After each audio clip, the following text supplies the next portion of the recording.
I name this engine. The men had been working on a new engine for a long time. What's his name? The other engines kept asking. We don't know, it's a secret, was always the reply. Everyone just calls him number 7.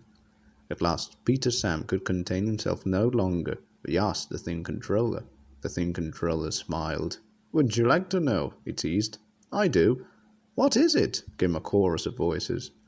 But I'm not telling. You'll have to wait until the naming party. Ivo Hugh, the railway's chief engineer, was going to do the naming. Even he didn't know the engine's name. But Mr. Hugh, you must know what it is, protested Skarloey. I'm afraid not, laughed Mr. Hugh. The name won't be painted until the last minute. It must be a place or a person, said Sir Handel, to match us, he added. I think it's a place, decided Rheneas. But why is it a secret? The engines didn't know, but they thought Rheneas's idea was the best.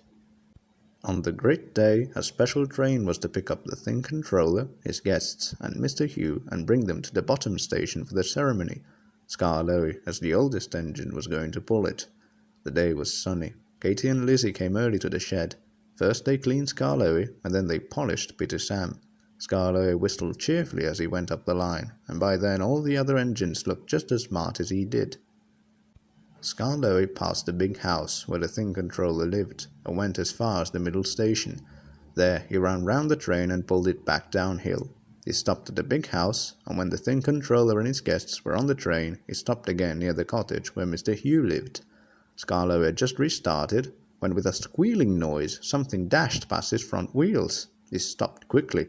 What on earth? Demanded the fireman, jumping from the cab.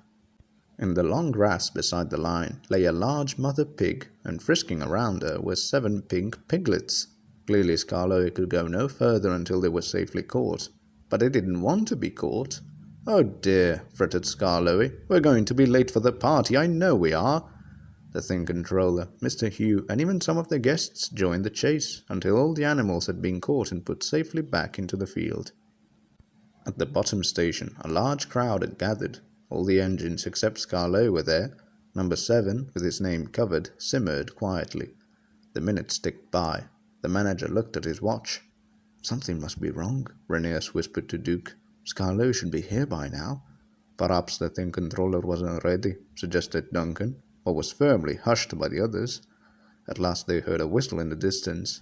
A little later Skarloey puffed thankfully into the station. I'm sorry we're late, Mr. Hugh said, but we've been pig chasing, and he told him about it. However, he went on, I'm here to name an engine. I don't know what it's called yet, so I shall have to read it to you. I therefore name this engine. He pulled away the curtain. Bless my soul! No, not that. It's Ivo Hugh. He turned to the thing controller. I am honoured, sir. Thank you, he said, and all the little engines whistled loudly in acclamation.